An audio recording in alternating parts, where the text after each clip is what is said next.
যুব জমিয়ত বাংলাদেশ কর্তৃক 10 দফা প্রস্তাবনা তুলে ধরছি। যুব উন্নয়নে 10 দফা প্রস্তাবনা। 1. যুবকদের জন্য বৈষম্যমুক্ত কর্মসংস্থানের ব্যবস্থা ও মৌলিক সাংবিধানিক অধিকার হিসেবে স্বীকৃতি প্রদান। 2.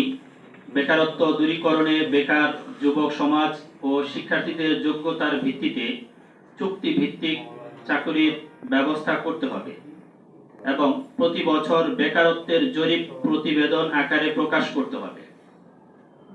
3. দেশের স্বাধীনতা সার্বভৌমত্ব রক্ষায় প্রতিটি যুবককে সেনাবাহিনীর তত্ত্বাবধানে ব্যবস্থামূলক বিশেষ সামরিক প্রশিক্ষণ প্রদান করতে হবে। 4. শিক্ষার সকল স্তরে ধর্মীয় ও নৈতিক শিক্ষার পাশাপাশি কর্মমুখী শিক্ষা ব্যবস্থা বাস্তবায়ন করতে হবে। 5.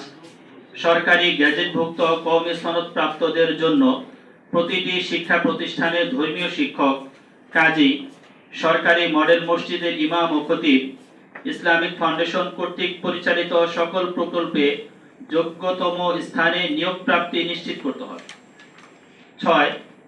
স্বল্প শিক্ষিত বেকার তরুণদের দক্ষ জনশক্তি হিসেবে গড়ে তুলতে স্থানীয় পর্যায়ে সরকারি ব্যবস্থাপনায় কারিগরি প্রশিক্ষণের ব্যবস্থা ও উদ্যোক্তা হিসেবে গড়ে তুলতে সুদমুক্ত আর্থিক লোন সহায়তা প্রদান করতে হবে।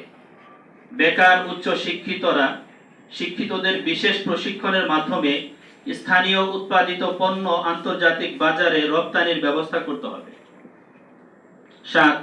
দেশের সকল প্রতিবন্ধী ও নিরক্ষর জনগোষ্ঠীকে কুটির শিল্প প্রশিক্ষণ ও কর্মসংস্থানের উপযুক্ত ব্যবস্থা গ্রহণ করতে হবে। 8. বিদেশে যোগ্য ও দক্ষ জনশক্তি রপ্তানির ক্ষেত্রে সরকারি ব্যবস্থাপনায় প্রতিটি উপজেলায় আন্তর্জাতিক মানের প্রশিক্ষণ কেন্দ্র তৈরি করতে হবে এবং সরকারি ব্যবস্থাপনায় বিদেশে উপযুক্ত কর্মসংস্থান নিশ্চিত করতে হবে। 9. রাষ্ট্রীয় সংস্কারের অংশ হিসেবে শিক্ষা কমিশন সহ সকল জাতীয় কমিশন গঠনে আস্তিক ও দেশপ্রেমিকদের অন্তর্ভুক্ত করতে হবে, বিশেষত কওমি উলামায়ে কেরামদের অন্তর্ভুক্ত নিশ্চিত করতে হবে। 10. ইসলাম বিদ্বেষী সকল আইন ও ভারত সহ বিভিন্ন রাষ্ট্রের সাথে দেশ ধর্ম বিরোধী গোপন চুক্তি বাতিল করতে হবে।